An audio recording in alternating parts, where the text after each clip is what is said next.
বিক্ষোভ মিছিল পরবর্তী সমাবেশে প্রধান অতিথি হিসেবে আমাদের মাঝে উপস্থিত আছেন বসুরহাট কেন্দ্রীয় জামে মসজিদের সম্মানিত খতিব হযরত মাওলানা মুফতি কামরুল হাসান বিন কাসেম সাহেব।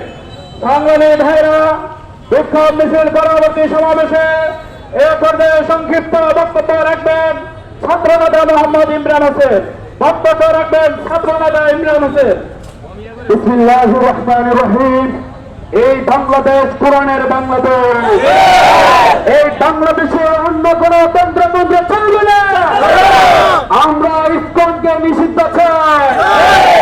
আমরা প্রশাসনকে বলতে চাই, আজকে টঙ্গীতে ইমাম সাহেবকে খুন করা হয়েছে।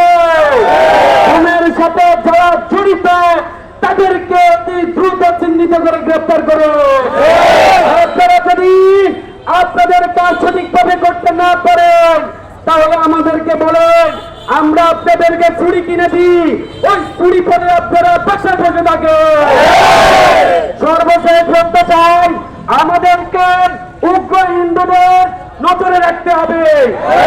এরা আমাদের বোনদেরকে প্রেমের ফাঁদে পড়ে ধর্ষণ করে। এই ব্যাপারে আমরা সবাই সচেতন থাকবো।